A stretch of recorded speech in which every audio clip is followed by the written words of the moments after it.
related to another patient moving to the hospital. Related to that, we currently have no residents that are showing symptoms consistent with COVID-19. We have an update of test results. 30 positive, these are residents. 30 positive, 12 negative, and one test, again, that is pending. That gives us a total of 67 from our count, 67 residents who have tested positive since this event began for us. Moving on to employees, we did receive over the weekend a group of results. All of our employees have been tested at this point, but we have some that are pending. But as of now, we have 46 positive tests within our employees, 24 negatives, and 24 pending. Relative to employees returning back to work, we're starting to see that rise. That's hard to put a number on. We do feel at this point that we are somewhere between about 80 and 90% fully staffed. In part, that's in great thanks to the HHS team that has come in. They just rotated in a fresh new batch of employees. They've been extremely helpful in allowing us to get back to a more normal level of service. Again, I wouldn't say we're at full capacity, but we do see with the return of employees, with the arrival of additional help from HHS, we do see that the care level in the facility is returning to where we would like it to be.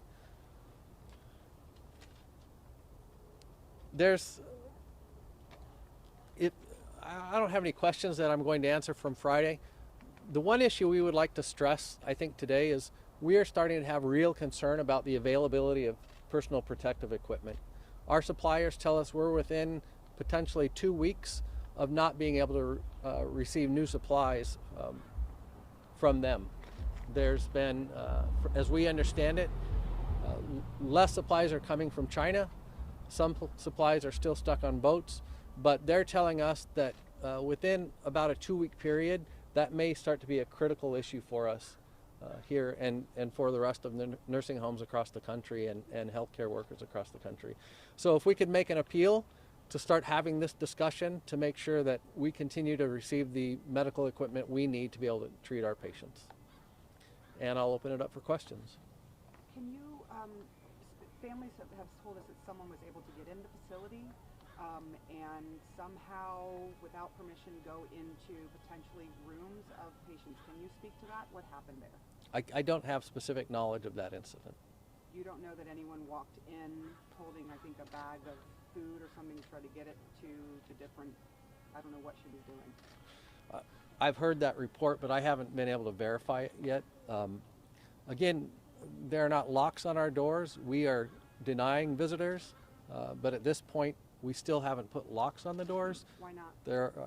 It's not within our realm of authority to be able to do that. But isn't this a private healthcare facility? I mean, with the fact that there's so many people here who have tested positive, it seems that locks on their doors would be the least that you'd have to do.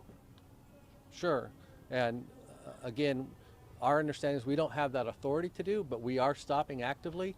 I can't speak to the specific circumstances that you're referring to, but you know, we are actively stopping visitors from coming in. Did one get through? I'll have to check on what the circumstances were. Sometimes we hear things that are reported in ways that may be different if you understand the full scope of things, and so she was in my mother's room. that's fine. So we'll sure, and I'll go back and see what the circumstances are. Again, we don't have police posted at the door. Our employees are not trained to physically restrain anybody who may enter the facility. But you have security, correct? We do have outside security. They're not necessarily posted at the door 24/7. Again, why not? that's a great question.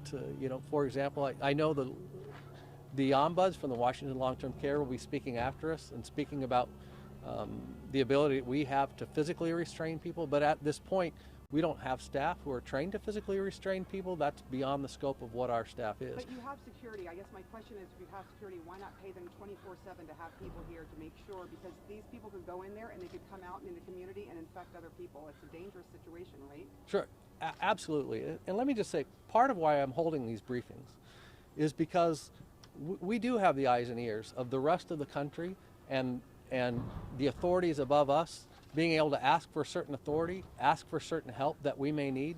At this point, if that help, if the state wanted to bring us additional help to be able to stop that type of person from entering the facility, I think we'd be welcome to that help at any point. A lot of these questions are being asked of us.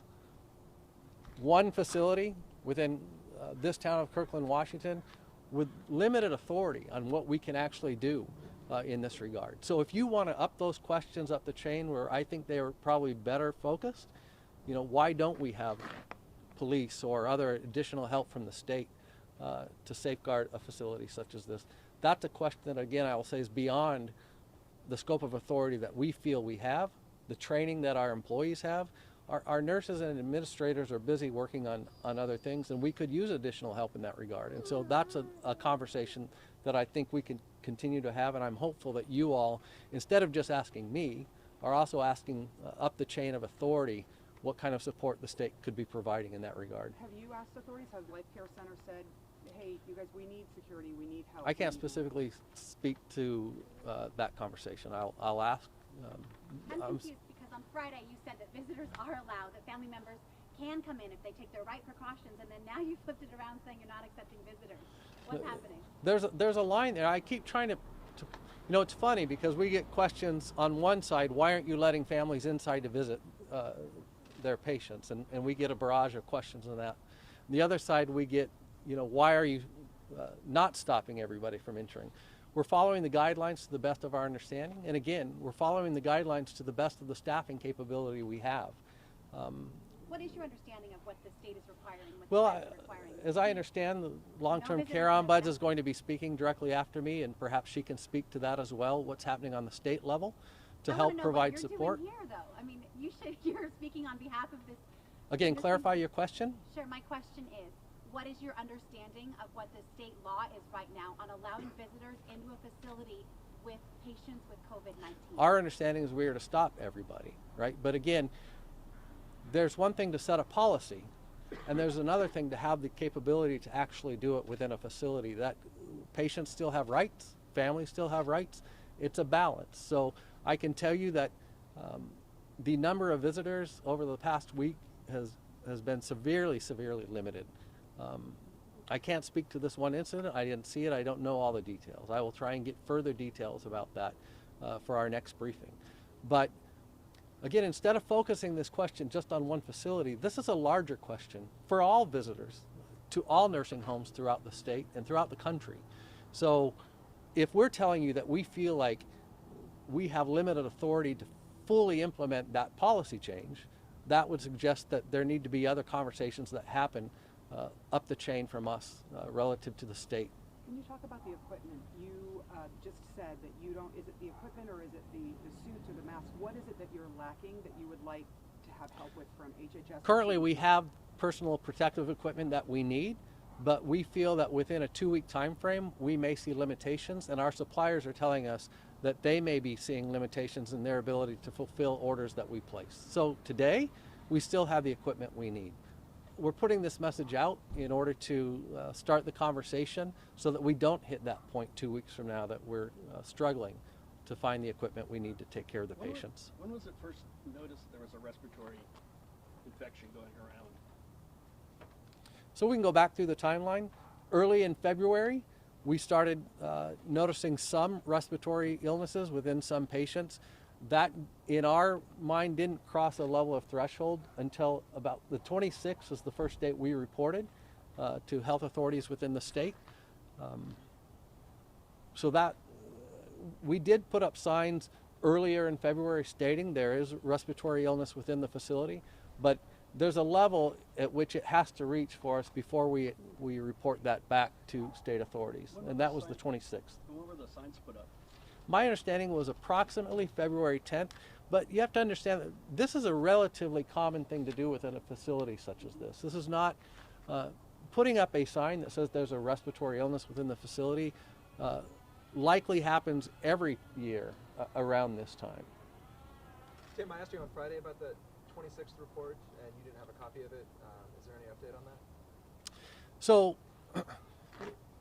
so what we have, let me go back to this. On the 26th, our nurses put a phone call into, as I understand it was HHS, and there's some confusion whether it was HHS or King County. Our understanding is it was HHS. This is common to report this over phone to employees there.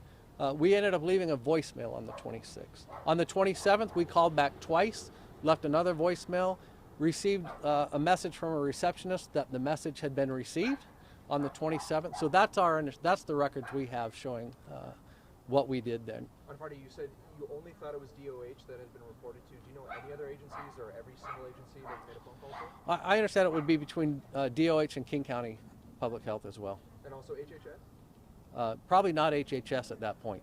This would not have gone federal. This would have been within the state. I have a question about the employees, the staff. Everybody's been tested, I think you said. Correct. Are they being retested? Obviously, they're going in and out of a facility where you know COVID-19 is happening. Are there tests happening out in the parking lots, or where are the tests happening, and how? So all our tests have been completed, but it did end up being a combination of, we did have some testing that took place outside of the facility in the parking lot. That has all been completed at this point. So we do have all tested. Week? Yes, in the last few days. Okay.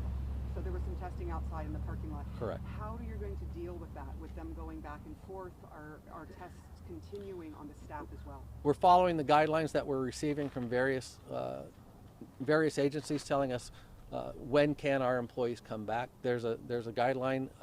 I put that out last week on one of the information sheets that showed a sample letter clearing an employee for return to work. So we're following those guidelines as they're being given to us. So you'll continue doing tests for the employees if that's the guideline. What are the guidelines? I think the guideline still remains if they then begin to show symptoms, but at this point they've all been tested, whether they were showing symptoms or not. So I think going forward we'll have to make a decision again. If an employee that tested negative begins to show symptoms, then I think we'll continue testing. Tim, we understand that one of the tests that was negative came back to be positive. What changed between the negative test and the positive test? I'm not sure exactly to which one you're speaking of. I know that there's on some of these tests there's a double process that the first negative and I can't speak to the technical aspects of how the test works, but some of these tests, and that may have been a pending. I don't think we had a change in status, at least not that I've been made aware of. There may have been an inconclusive.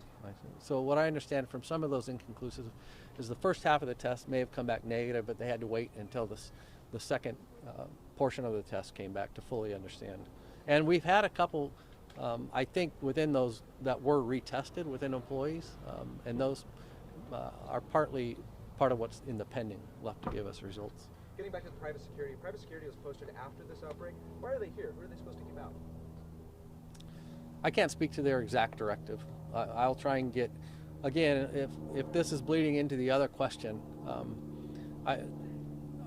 This isn't for any other healthcare facility, it's specifically for this building. There was not guards out here before. Now there is.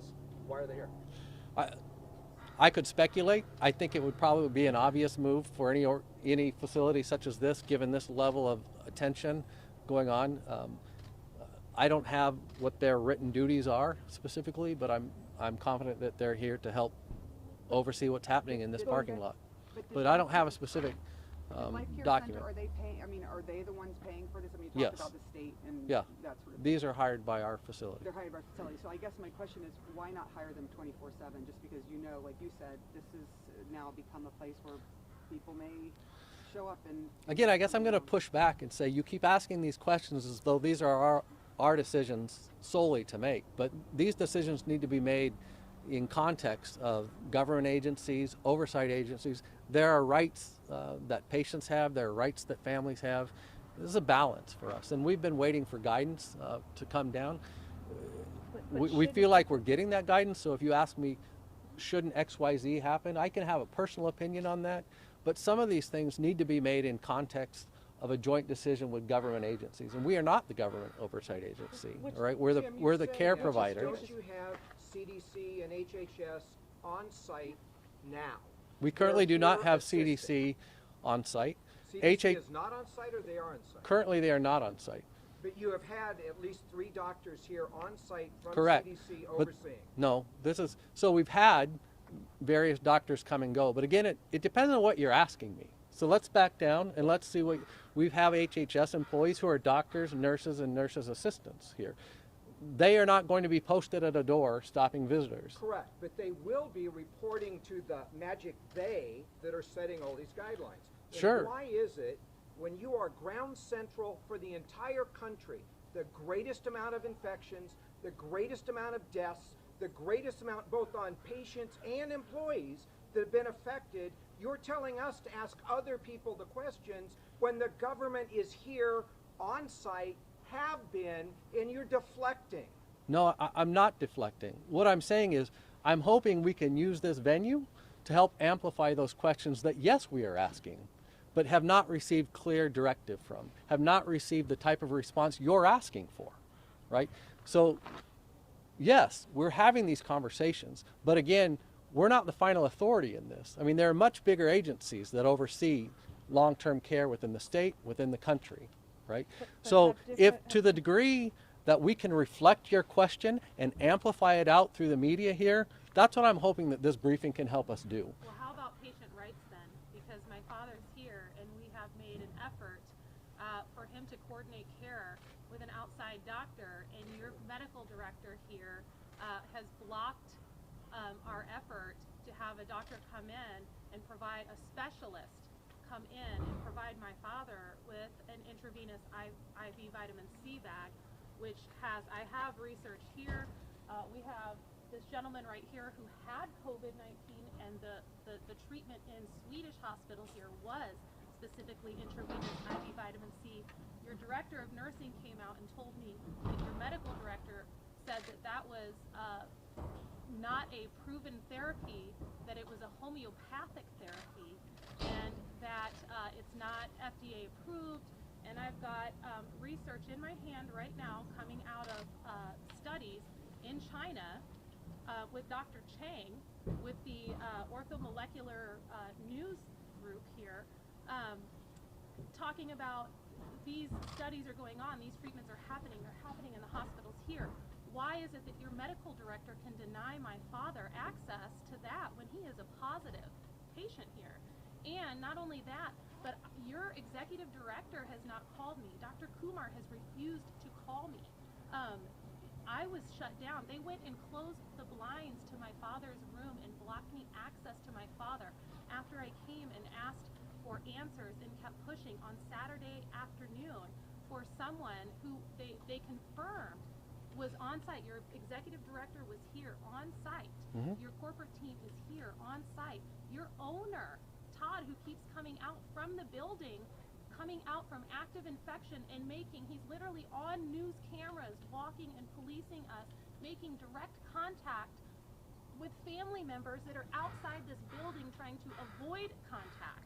So I'm just really upset with that. I mean, it's been 9 days since I was told my father was testing positive, and we have jumped to try to address proactively in a way that could potentially save his life, and it seems to be saving even this gentleman's life in hospitals with a therapy. And your own medical director said he's never heard of it through your DON.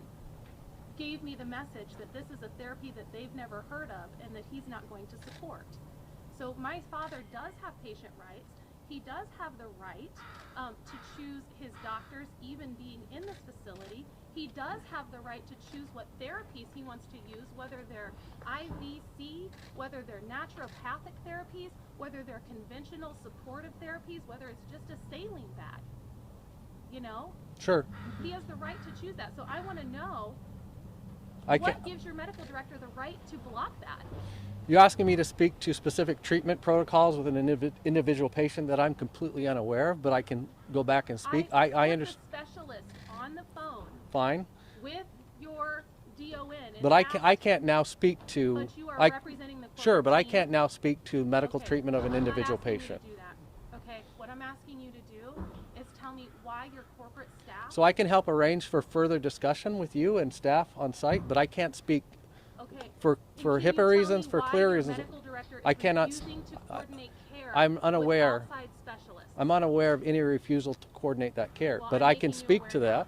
Okay, but I can't obviously speak to individual treatment with individual patients, especially here outside. That's fine. Other- I am his legal guardian, Okay, by the way. great. Tim, when did the CDC leave? I don't have a specific date, but it's in and out. They haven't been here the whole time. I'll try and get a date. They've been here some days and not other days. My understanding is they are now not here in a more final sense, but I'll try and get an answer to that We also specific talked about question. an infection specialist. Can you elaborate on that? Is there an infection specialist here? I don't know if that's a title that one of the doctors has that's here with HHS. I can see if there's a breakout of their individual titles. I think I have they're, a they're, specific question, please.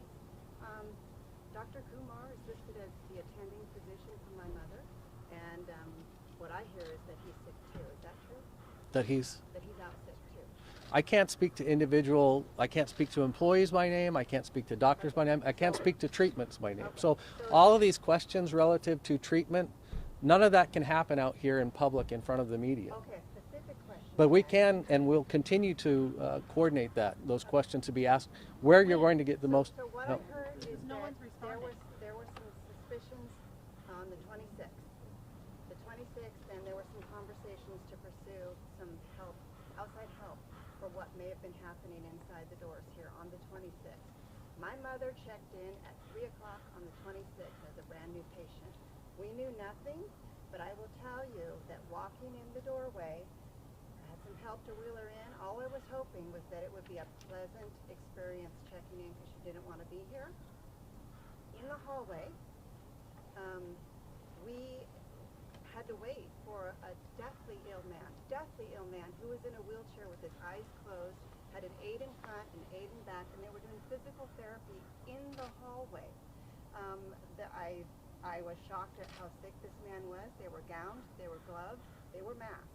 This is my mother's first view of coming into this facility in the Sure. hallway, having physical therapy of an obviously contagious man who couldn't open his eyes. He was a younger man, and he was huge, he was tall.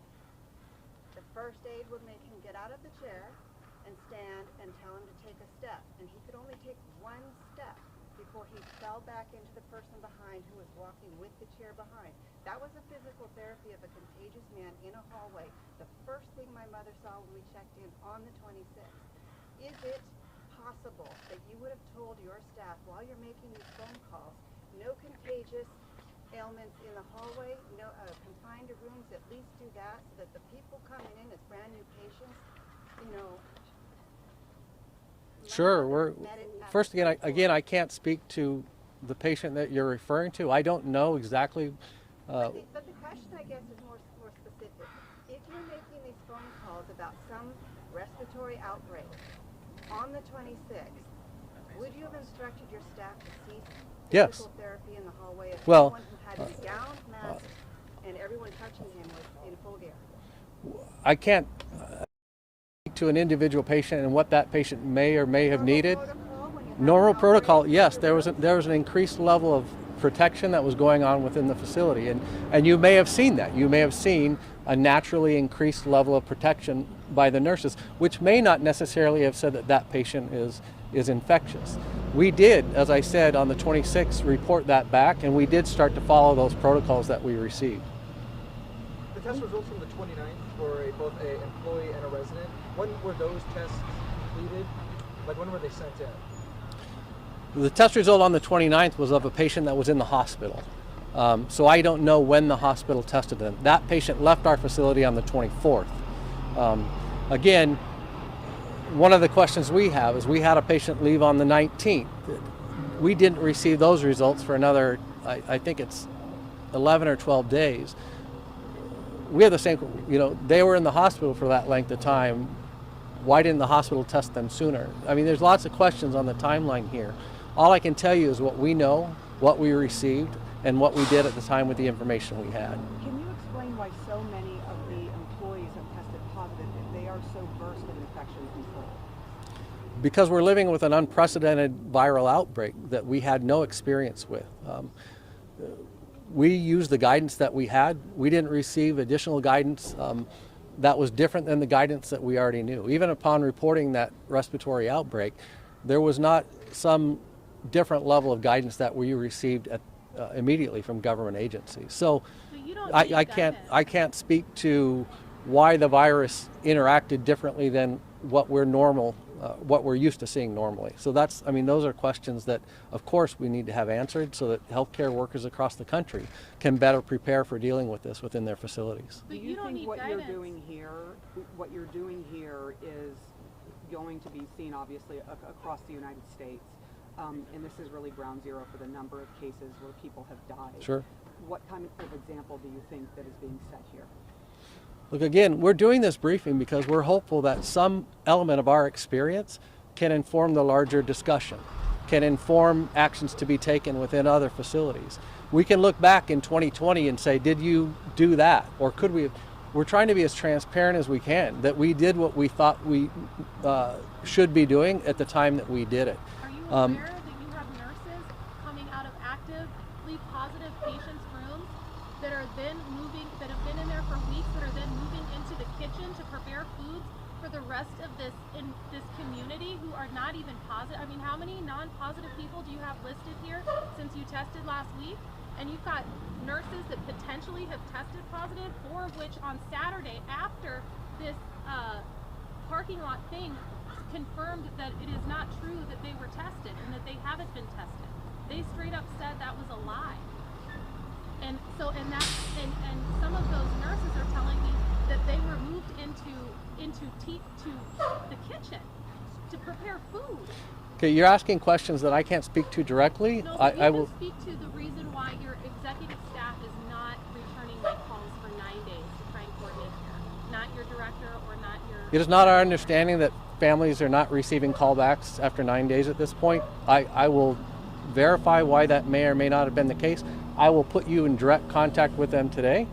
But again, let's go back to the baseline. We lost more than a third of our staff, and we were hit with an unprecedented level of a viral outbreak, unprecedented within the history of this country. Yeah, but I'm within a questioning facility. the virility versus the practices right now is what I'm Sure, and I get we're all going to be questioning those things. Right. The- But We there's some we are super going to be basic- I'm a medical professional. And Fine. there's super basic things that you don't do. One of which is you don't take a nurse out of a positive room who's had constant access for hours upon hours. Again, I with can't positive speak people to- and put them into the kitchen. okay.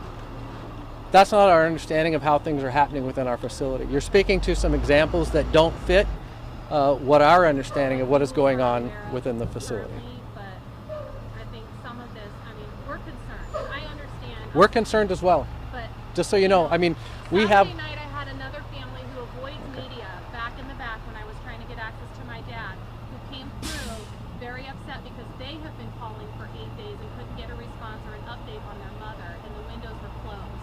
I had to help them talk to security to hopefully, and I don't know if they got to see their mom, but they were crying in the back. Sure. So it's not just me, it's everyone here is struggling to get. Look, I understand this. I mean, I completely understand the frustration that families are going through.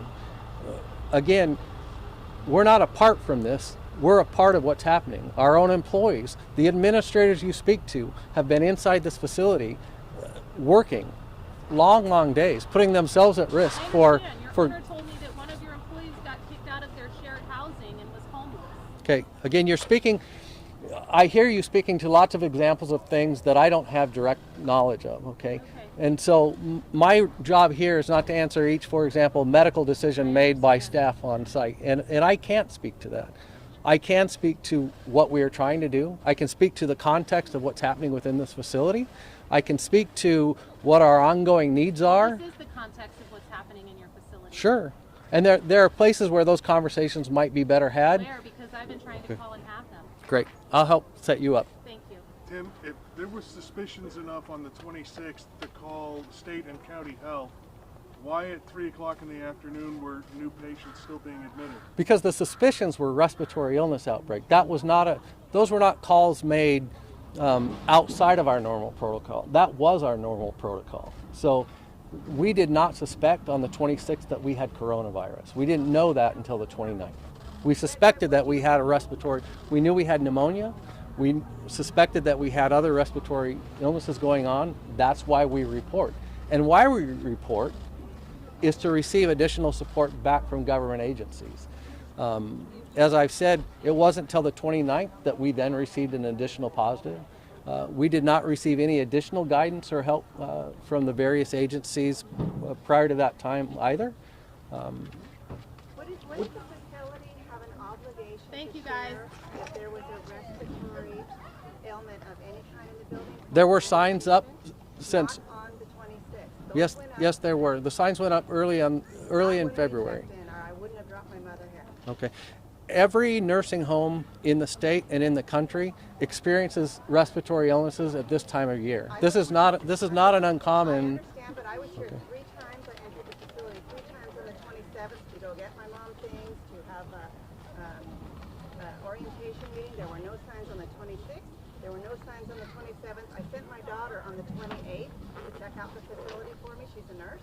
And she said the signs were up. She called me right away to say, what's up with the signs? She did yesterday. No, I would not have left my mother, who was already in a compromised position, had I seen signs at the entry to the facility. Okay. My understanding is signs were up. I can try and get that clarified. The spring sign here that says respiratory outbreak was not there on the 26th or the 27th. Okay. It Great. came up on the 28th when my daughter arrived. Any other questions? Can I ask you a simple, yeah, I have a question. The residents have all been tested as of last Sunday was the last testing. Is there a plan in place to get them retested so they can show a negative if they haven't shown any symptoms coming up, so we can maybe get them out of here on a negative instead of holding them in here? I'll find out if there's a specific plan. My understanding is that if negative people subsequently show symptoms, that they will be retested. That's my understanding at this point. Okay, We have segregated the negative patients from the positive patients at Right. this point within the facility. So what I'm saying is it's been 9 days now. So the symptomatic part is 2 to 14 days. So at this time, we're getting close to the end for the last residents that have been tested, are the patients, are the people like my dad that's just in here for rehab. So what we're trying to get, and I think a lot of people, how do we get them tested again to see if it's gone or if it's going to be gone? Or can we get them moving on? And can we get a plan so we can get that done? And let me just restate, and I get family frustrations. You have to understand, I have a childhood friend who is a patient here. So it's not that I don't know anybody here. I have a childhood friend who's been here for a long time. The concerns you have are the same concerns that our nurses have.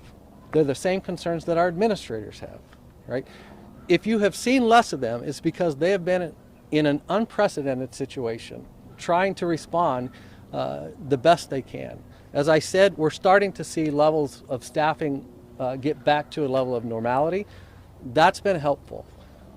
It sounds to me today like we need to have some increased focus back with families. We again are having some time is being made now that we are seeing levels rise in staffing. And I will sincerely work back with you to help you find the answers that you have. Some of those questions, I will just say, are not best handled in front of the media because we're talking about patients with HIPAA. When we start talking about different patients who have different physical descriptions, I'm not comfortable actually discussing those on camera in front of various people. Are you comfortable stating what an acceptable period of time is for a response from Life Care Center to the authorized family member? Yes. Because that's different than a vitals reporting, by the way. Look, I'm comfortable saying we are doing as much as we can with the resources that we have. I'm going to say again, the staff and the nursing staff here are heroes. And I get that's probably hard to hear when you have family members who are inside of this facility. I think everyone would agree with that on the nursing staff. Yeah, Sure. But there's not a person Definitely. here that's got a family member that agrees with it from the administrative staff. Thank you. Yes. Look, I get the frustration. I So, can't can you give me ameliorate a number of hours? Is it 1, 2, 5? Is it 9 days? What is acceptable? So at least we have a number not to go crazy until we get that call back. I will see if we can circle back and Holding certain okay. types of Look, I get treatment measures I understand your frustrations, but do you also understand that It's life or death. I can't speak It's to not some of just a these questions? frustration. Okay. That's a minimization. That is a huge minimization of life or death matters. Truly. Like, that is wholly inappropriate. I'm sorry. I understand, and I don't mean to attack you, and I understand your role, and it's difficult. Okay, I get it. But let's take a But step it's back. my dad. Let's It's take. my dad, I not get my it. childhood I friend get that's it. here. I It's get my it. dad. I get it. But let's take a step back here. Again, we're doing these briefings to provide the best information we have at the So time. that is not a substitute for your executive staff calling your family members and the decision makers of these patients. It is not an excuse to deny medical coordination with outside specialists. It is not a reason to deny patient rights. That is what is happening. And I don't mean to be rude to you because I realize this is the first time you've seen me, but that is what my experience is so far. Okay. Tim, what about the fact that these loved ones feel like they need to come to the media briefing to find out about their loved ones that they're paying for care to be inside Life Center? I am completely sympathetic to the concerns they have. I can't have a level of sympathy that they obviously have, right? I'm not, as they said. These are not my loved ones. All I can speak to is what I know is happening within the facility. And I can speak to the fact that we are committed to helping improve the communication. Again, I don't say this as an excuse. There's no part of this discussion in which Life Care is ever going to say we did everything perfectly along the way. We are here to try and be transparent as we can. We're here in a completely unprecedented situation. We're not following a guidebook or a playbook that exists from last year's flu outbreak. This is a very different situation. We've had things that we've had to overcome. In a certain level, I'm here to also say we have needed more help. And I hope some of these questions trickle up to the various agencies that could have and should still be supporting us. Are you asking for that help too? I think that's Again, every day I keep saying, I'm here on camera with all of you asking for all of this help.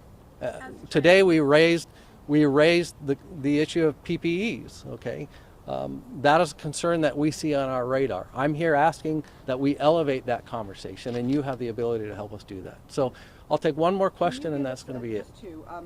There's a discrepancy. The press release says there are 46 patients that tested positive, but King County Health said there were 47 in a press release. What is Yeah, all I can say is the numbers we have correlated. As I've said all along with these numbers are always going to be flexible in some sense because there's different reporting agencies, and we're doing our best to take the results that they're giving us and match them to their results. So if a number's off here or there, that just speaks to the difficulty of coordinating between different agencies what these numbers mean. And this is just about PPEs. So for personal protection equipment, what are the suppliers telling you, and what are you specifically asking for from higher government agencies like HHS or CDC?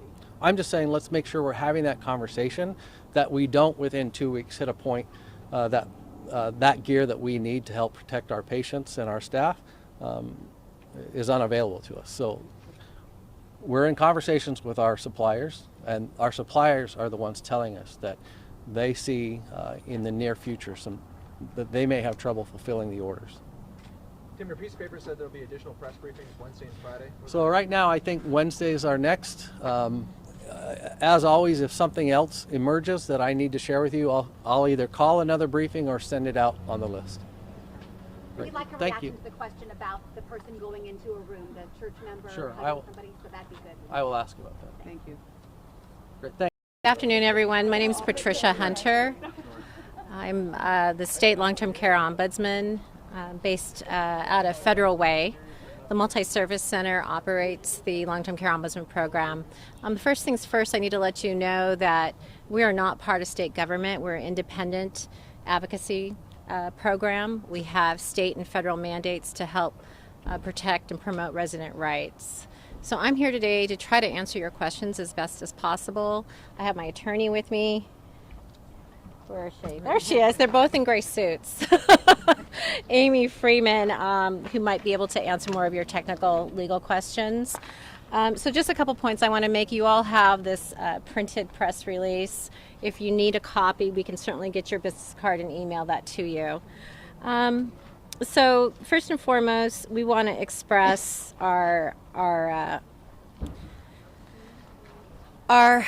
heartfelt support to all of the residents who here at Life Care and their family members and their friends. This has been just such a tragedy.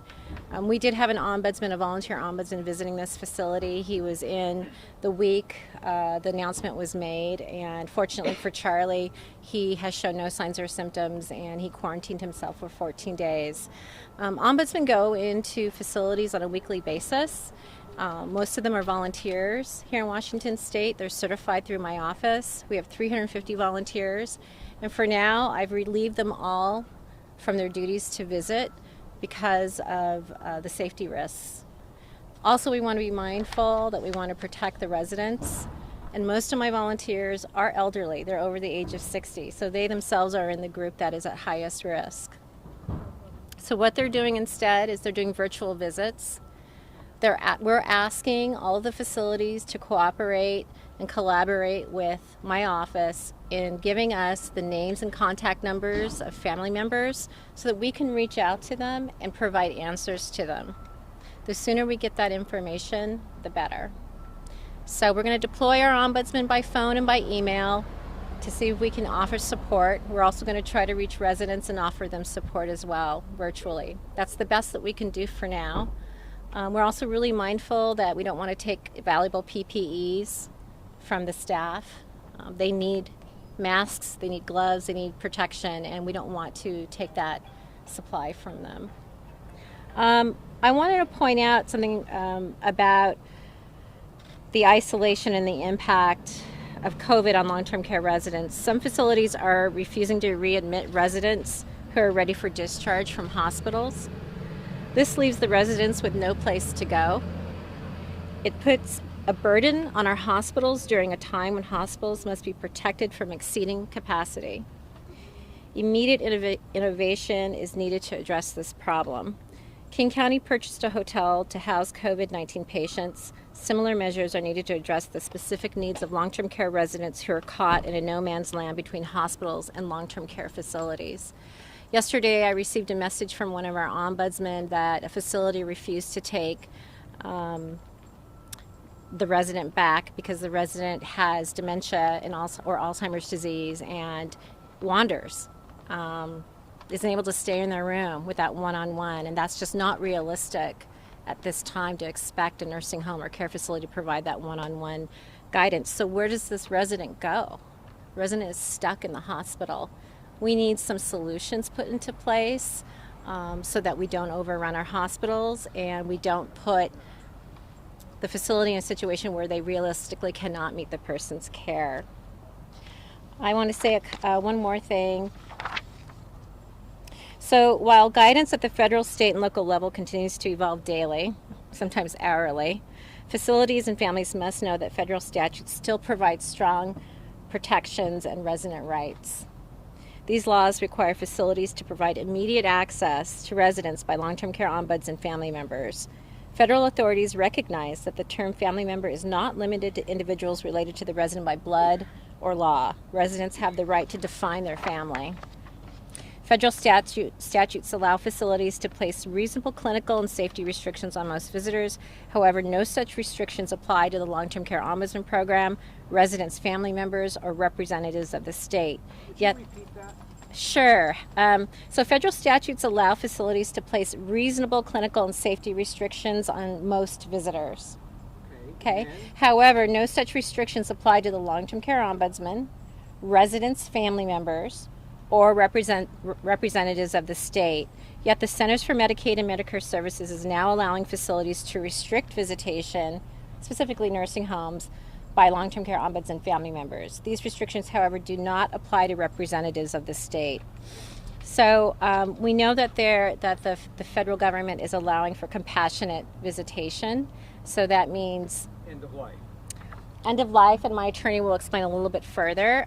This weekend we had a family desperately calling our office and sending us emails because their loved one was at the end of life, and the facility had misinterpreted the guidelines and was restricting access. So it took a few hours to get the family member in. He was able to advocate for himself, but we really want to avoid these kinds of situations. So whatever you all can do to help clarify that people at the end of life can be visited by their loved ones as long as they meet the screening criteria.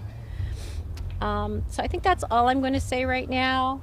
I don't know if you have any questions. Yes. Can you give us an example of sort of your role again, and also what your thoughts are on preparation?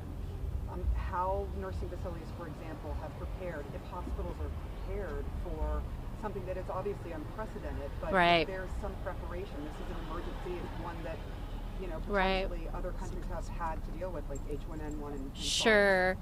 So, we hit the ground running that Saturday. We learned when all of you learned. So in my role as Washington State Ombuds, I've had the opportunity to share with other state ombudsmen, the other 49 ombudsmen, what we've learned rapidly. And I'd have to say, number one, give credit to the administrator of Life Care and also the families. They received an email list with everyone's name on it, the family members, and that, I think that was a godsend, honestly. So what I'm recommending to all the ombudsmen is to create virtual family councils. Get families, have them be empowered, exchange information, go to the administrator and say, hey, I'm starting a virtual support group via email during this time. I think that one of the things that they've done, the family here at Life Care, the family members at Life Care, that has been successful is that they started to organize themselves, create a list of questions, and then they had a family member who sort of volunteered to go forward and talk to the administrator and get answers and then share those answers with the rest of the people on the group. It's not all the family members, but I think there were quite a few that were on there, and I think that was really helpful. So I would recommend get organized, self-advocate, and have a point person who can make those phone calls to get some of those general questions answered. Like they were saying, like Life Care was saying, there's HIPAA restrictions and there's certainly privacy issues. Ms. Hunter, maybe you could explain for people who don't know that you're even there, what they can do if they're in a situation where they're not getting calls back or they're being denied access. Sure. So let me answer the other part of your question, our role. So we have a federal and state mandate under the Older Americans Act to promote and protect the rights of long-term care residents. What that looks like is volunteers and staff every week go into long-term care facilities and they meet with residents to hear how they're doing, to ask probing questions. How's the food? How's your care? What's going on in your life? And then take complaints and then resolve them at the lowest level. So this avoids complaints going into, the regulatory system or going into the courts. So it's a very effective program. It's been around for, maybe 40 years. So to reach us, our phone number is 1-800-562-6028. We also have a website where we have an online complaint form as well as, helpful information. Our website is waombudsman.org. Typically what we would do is if we got a complaint, we would go to the resident, go to their home, to their bedside, and we would talk to them about the complaint and find out what they want because we're resident directed. And then we would work with whomever the key person is in the facility to try to resolve that problem. And we're successful about 90% of the time. So we're a highly successful program. By not being able to go in to see the resident, that's really cut us at the knees, right? So we're trying to be nimble and we're trying to adapt and flip over to using phones, email messaging, Skype, that kind of thing. You'd be surprised how many residents use smartphones. A lot of residents use smartphones, so we're hoping to be able to reach them that way. May I ask you a question? Yes. You've heard, I know you were standing over there when people were talking, and these family members are so desperate. It's been more than 2 weeks. We're glad you're here today. I'm sure they are too. Mm-hmm. They have been organized through that email chain Yeah. of 64 families. What else can they do? Their loved ones are in there, many of them with coronavirus. How can you help them now? Sure, she wants to address part of that, and I think that's fine. Okay. And you can tell us her name. Sure. Amy Freeman. I'm the attorney for the long-term care program, long-term care ombudsman program. I do not represent any families or anyone else here, only Patricia Hunter. I wanted to start out by saying that Life Care is one facility in this city, in this state, in this country, and this is going to sweep through other facilities. So we have a lot of lessons to learn here. One of them is that early connections with family members is extremely important. So somebody asked earlier if there are preparedness measures that facilities can take. And under federal regulations, nursing homes have to have a disaster plan in place. It's quite detailed, and they need to update it regularly and check with it regularly. One part of that is that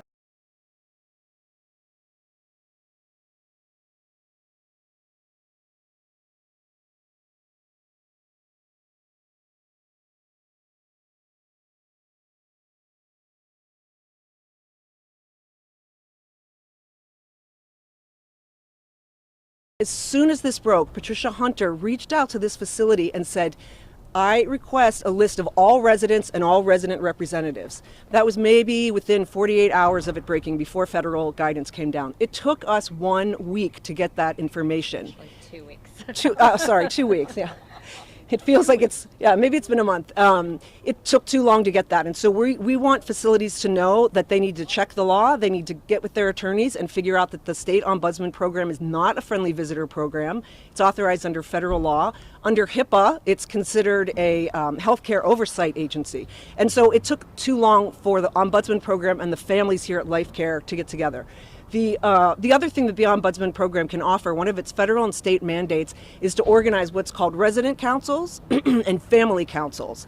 And Patricia reached out immediately, and that's the reason that she needed that list of names and numbers, to organize what's called a family council, which itself has certain rights under federal law to meet in private, to get information from the facility, and things of that nature. So we are so sorry that this is happening to these families in Life Care, and can only hope that other facilities will watch what's happening here and pay greater attention. Can I just ask that question again? From your perspective, because you have a very different perspective of sort of what happens in these long-term life care centers, is the state's life care long-term life centers, are they prepared for this? Are they prepared for anything like this? I couldn't speak to that. I don't know if they're prepared. I know what the law says and what they should do. Do you have a copy of their disaster plan? That is an excellent question. The state does. I don't recall in the federal regulations that it should be at the ready, but certainly the Ombudsman program would be able to get a copy of it. The problem is, when facilities get hit with this, they are understandably extremely busy. But if you're in an acute care facility, part of your job is to be planful and prepared. And they have said over and over again they're prepared for other contagions. This is another one in that same family. The disaster plan should account for that. Right. I think from my client's perspective, there's no doubt this is the first time this is happening in the United States. What's going on now is unprecedented. Regardless of that, there is a strong right of residents in long-term care facilities, particularly in nursing homes, under federal law, to have immediate access by certain individuals, family members and relatives defined by the resident. The long-term care ombudsman program. Someone asked earlier about getting their family member, their resident family member here, getting their doctor in. Under federal law, another person that has immediate access to residents is the personal physician. And then state representatives. So as you know, licensors are still going in from the state of Washington.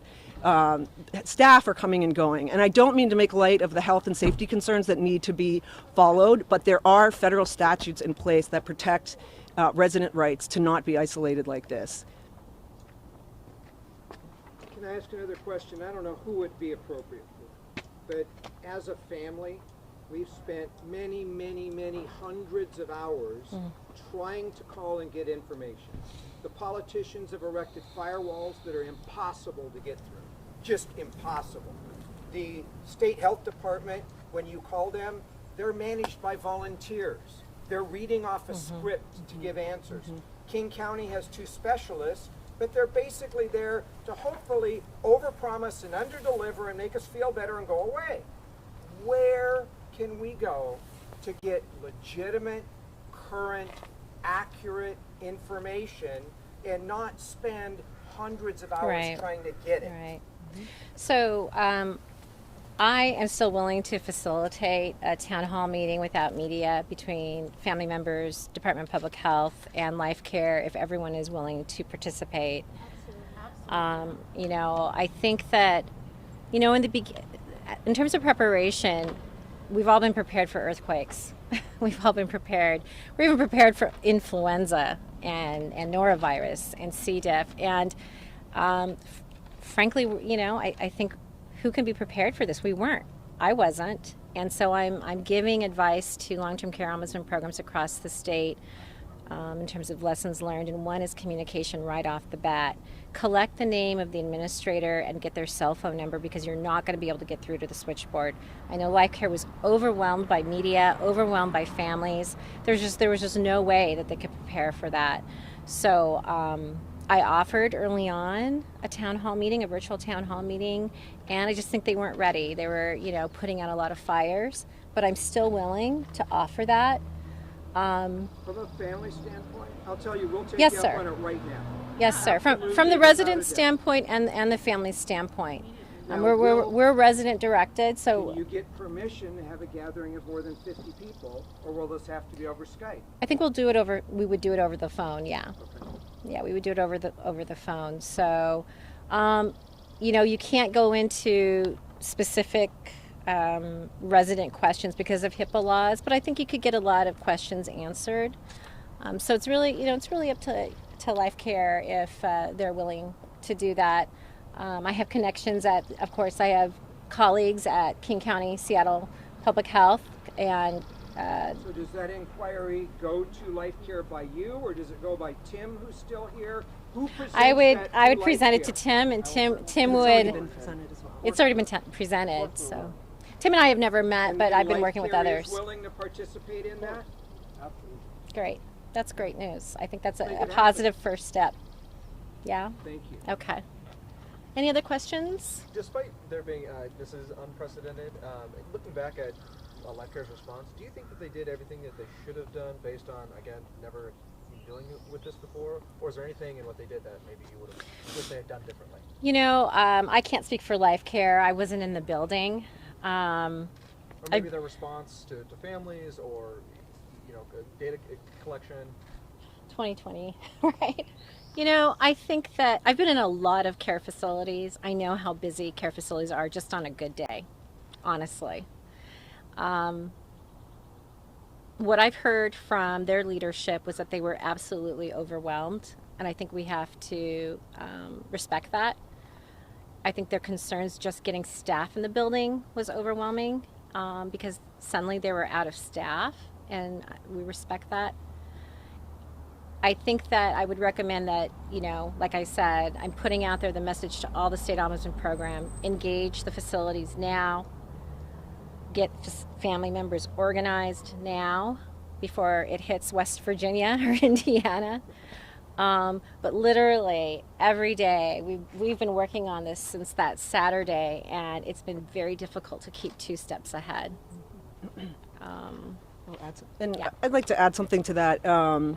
So it's impossible to know because we don't know the inner workings of Life Care right now. But I can say that one thing that we're seeing facilities do across Washington is go into absolute lockdowns, shutdowns, leaving out all visitors, and just sort of citing this or that guidance. My client's position is that is not the state of the law right now. There are still people who have the right to immediate access to residents.